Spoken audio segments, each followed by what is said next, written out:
Hello বন্ধুরা, আমি সেই তোমাদের ছোট্ট আরাত্রিকা। আমাকে তোমাদের মনে আছে তো? জানি তোমরা কেউ আমাকে ভোলোনি। তোমরা এই গরমে কেমন আছো বন্ধুরা? আমাকে কমেন্ট করে জানাও তো। মাম্মা আমাকে কিছুতেই ভিডিও বানাতে দেয় না। তাছাড়া আমি কেন এতদিন ভিডিও করিনি বলো তো? আমার এক্সাম চলছিল তার জন্য। আজ শনিবার, আজকে আমি আবৃত্তি ক্লাসে যাচ্ছি।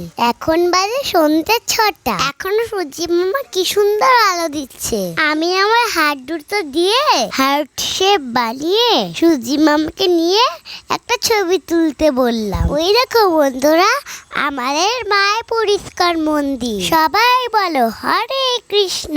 আমরা প্রায় গঙ্গা পেরিয়ে গেছি। আমরা নৌকো থেকে নেমে টোটোতে উঠে ম্যামের বাড়ি যাব। তার জন্য হাঁটতে হাঁটতে কিছুটা এগিয়ে যাচ্ছি। এ দেখো আমরা টোটো পেয়ে গেছি। আমি চৈতন্য মহাপ্রভুকে দেখে নম করছি, আর মামা মামার দিকে ক্যামেরাটা ঘুরিয়ে দিল। এই দেখো, এটা হলো আমার ম্যামের বাড়ি। এখন আমি ভেতরে ঢুকছি। টাটা বন্ধুরা, আমি তোমাদের সাথে পরে কথা বলবো। এখন বাজে সন্ধ্যে 7টা। আমার ক্লাস শেষ হয়ে গেছে। আজ তো স্যাটারডে, আমরা বাড়িতে নিরামিষ খাই। আমি মোমো খেতে ভীষণ ভালোবাসি, কিন্তু আজ তো আমি খেতে পারবো না। তাই মাম্মা মামাকে একটা চিপসের প্যাকেট কিনে দিল। এতক্ষণ তো আমি ম্যামের বাড়িতে এসির মধ্যে ছিলাম, তাই বেরিয়ে ভীষণ গরম লাগছে। এখন আমরা পোড়ামাতলায় এসেছি। পোড়ামাতলায় আসবো আর মাকে দর্শন করবো না, তা কি করে হয় বলো তো? মাকে নম করলাম। এখন মাম্মা মামাদের বাড়ির ঠাকুরের জন্য কিছু কেনাকাটি করবে। কাল যেহেতু পয়লা বৈশাখ, প্রথমে মাম্মা ঠাকুরের জন্য কটা ফুলের মালা নিল। তোমরা কিন্তু ভেবো না আমি জুতো পরে হাত ধুইনি। মাম্মা মামায় দাদুর দোকান থেকে জল নিয়ে হাত ধুয়ে দিয়েছে।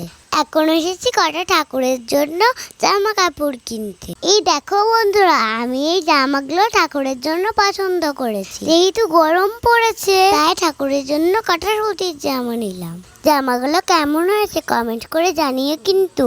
এবার চলে এসেছে কাঁচা পিতলের দোকানে ঠাকুরের কটা বাসনপত্র কিনতে। মাম্মাম নিল একটা প্রদীপ, একটা ধূপদানি, 4টে কাঁসার থালা আর 4টে কাঁসার গ্লাস। আমাদের কেনাকাটা করতে করতে অনেক রাত হয়ে গেল।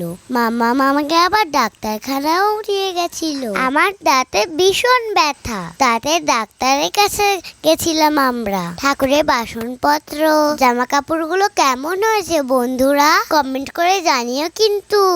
এবার চলে এসেছি আমি আমার ফেভারিট জায়গায়, মন জিনিসে। এসেই আমি সবার আগে আমি আমার পছন্দের কেকটা নিয়ে নিলাম। আমার পছন্দের কেক হলো চকো চিপস কেক। মন জিনিসের সমস্ত কেক আমার ট্রাই করা হয়ে গেছে। সব থেকে ফেভারিট হলো এই কেকটা। জানো তো বন্ধুরা, আজকে কেকের থেকে আমার আরেকটা জিনিস থেকে খুব লোভ হচ্ছিল।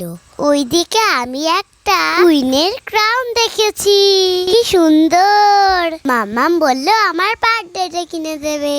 কি মজা! মন জিনিসের কেক কিন্তু এগলেস, তোমরা জানো তো। এখন আমরা বাড়ি যাচ্ছি। টাটা বন্ধুরা, আমার ব্লগ কেমন লাগলো তোমাদের কমেন্ট করে জানিও কিন্তু।